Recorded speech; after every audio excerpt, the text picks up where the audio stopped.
Spending so many years in academics, there's a constant theme when it comes to emotions. Emotions aren't really welcome into the room. It's not like you're at an academic conference and somebody's reading a paper and one of the first questions that's asked is, okay, but how did this make you feel? No, emotions are set aside. Emotions are not welcome. They're sometimes even just flat out mocked. But what I find is that this isn't just something that is in the academic world. I find that in some level this is our society. This is our churches. So, for example, I remember there was a lot of talk whenever some of the youth events were coming out that there were people saying, well, no, I don't want my kids to make an emotional decision.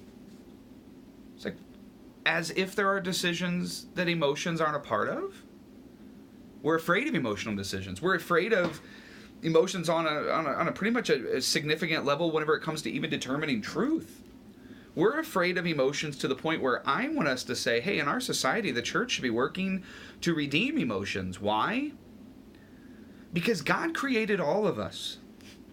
And anything that is over-exaggerated becomes dangerous. Even rationality, even thinking, can become so emphasized that it becomes an idol. And emotions are definitely something that you don't want to allow run rampant. But to eradicate them, to cut them out of even a role in our lives and in our Bible study is frankly a key mistake. As a matter of fact, a lot of what I try to teach my students and a lot of what I try to do in my own personal study is to embrace the emotions of the people that are even in the text. So, for example, I read Daniel chapter 1, verses 1 through 2. And on the level of just history, on the level of just rationality, it doesn't come across as this powerful passage. But whenever you force yourself or challenge yourself to embrace it through the eyes of the people, to experience it through their emotions, it becomes a passage saturated with tears, saturated with intensity, saturated with emotion.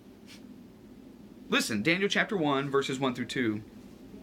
In the 3rd year of the reign of Jehoiakim, king of Judah, Nebuchadnezzar, king of Babylon, came to Jerusalem and besieged it.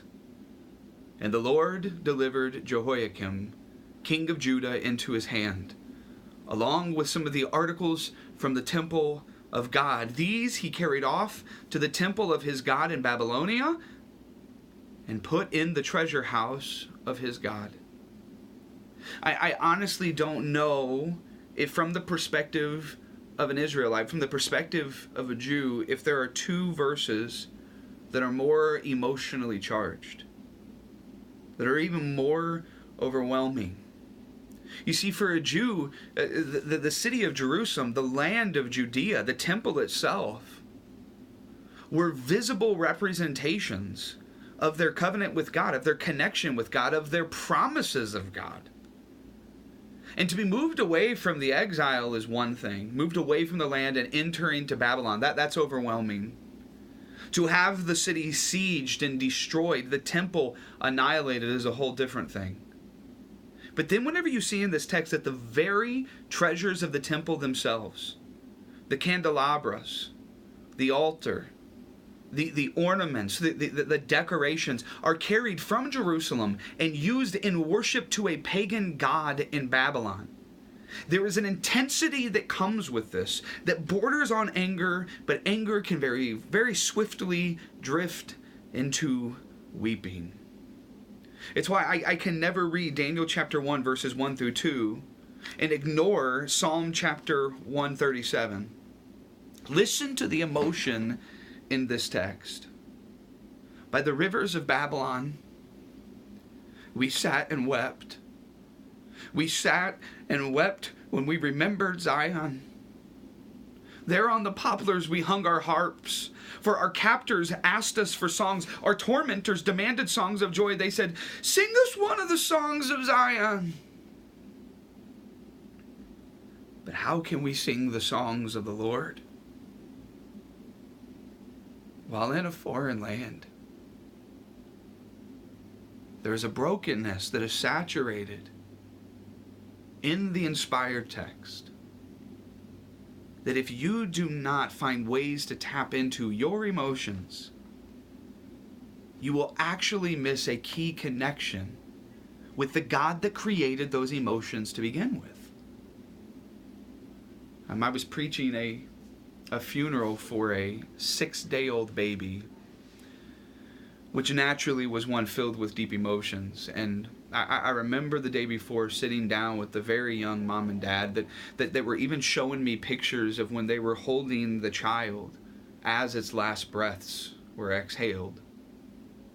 And they were weeping. And I remember going home from that meeting asking myself, how in the world am I going to be able to say something at their funeral tomorrow at all? I mean, I want to be able to say I want to give them hope, but I don't know if hope's what they need right then. I definitely don't want to give them a rationalization of why their child has died, which Christians a lot of times try to do. Oh, God just needed another one of his angels up in heaven. That is horrendous. That's frightening. That turns God into this evil tyrant that steals babies in the night. I was overwhelmed with this fact, and I went to this text, John chapter 11, where Jesus stands in front of the tomb of Lazarus and weeps.